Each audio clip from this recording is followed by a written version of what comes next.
This has been going on forever. Censorship, silencing, denial. Freud said 1 in 3 of his female patients reported incest. Women, impossible, liars, fantasists.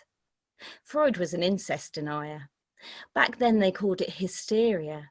Women who answered back, who presented as agitated or angry, who read books, had intellects, did or didn't show an interest in sex. Hysterical women, subject to hysterectomy, genital mutilation, hand jobs off the doctor, confinement. 100 years ago, asylums were full of women who had been raped and abused, and nothing's changed.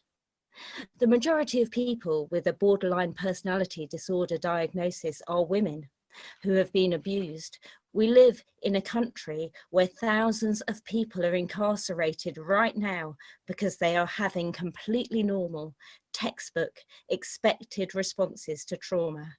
And thousands more sit stunned in bemusement at their systematic marginalisation. It does my head in. Imagine someone breaks into your house. They nick stuff and proper ransack it. Maybe they do a shit in your fridge and then you get banged up for it. And if you question that or express any feelings of injustice, well, then that's just more evidence of how unhinged you are. And that's just the tip of the iceberg.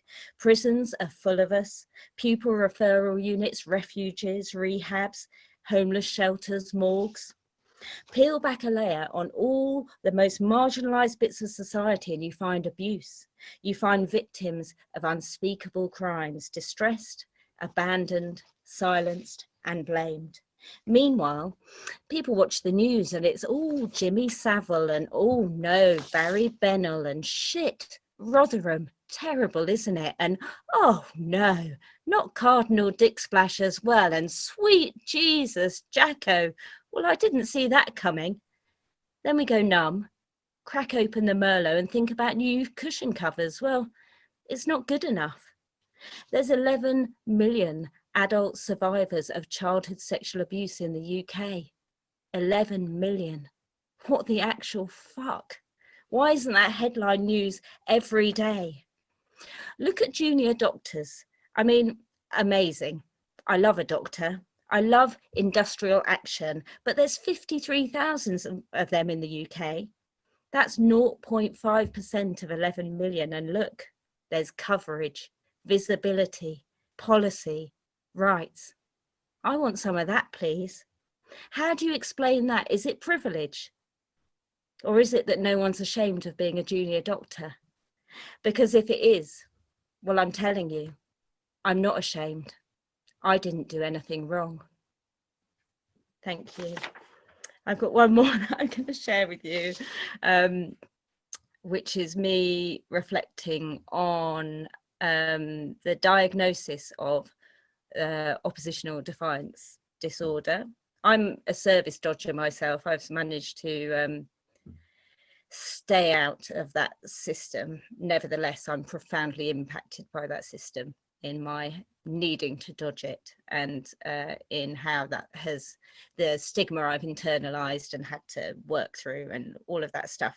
And I'm certain that if I had found myself in contact with services as a younger person, I would have been diagnosed with, amongst many other things, oppositional defiance disorder. And I wrote this to kind of reclaim that and also to sort of like ask the question. It's an imagined conversation with a female psychiatrist, and it's sort of how all women are, we're all living, all people are living in this patriarchal system and living with, you know, systematic misogyny, and you know, how do you level that with yourself when you're handing out these diagnoses? So that's what inspired me to write this. Yes, I am oppositionally defiant. Yes, I am. I am the t-shirt and the jingle and the billboard for oppositional defiance. I am the fucking battle bus, aren't you, love? What sickens you? Why so compliant? What leaves you unable to join up the dots between this interaction And the warning you gave to your daughter this morning to not turn her back on her drink at the party. And the way your own eyes twitched over your shoulder not once, but 8 times on your way home from book club. And how a century after suffrage you still find your questions sticking like clay in your throat in work meetings. And the neighbour who patted your arse at the panto, and he patted your arse, and you were so polite. What script are you on that you cannot connect the reason I'm sitting here with the way you lay waste to your body each evening when you don't measure up on the scales that he bought you? And the sight you can't shift of your best friend's body, unable to limp through one more hour of anguish. And the same force that colonized her body, her childhood, took oceans and nations and magic and language. And it's hard not to think she was pushed off that car park. And they've taken her life. And still you are quiet. The troubles that bubble inside you at night time, are they lost in the dawn's rude chorus of guidelines, between deadlines and school runs and glasses of Pinot? Can you not see the billboard? I'm right here in front of you.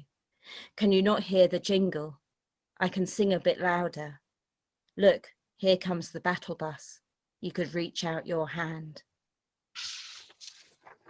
Thanks.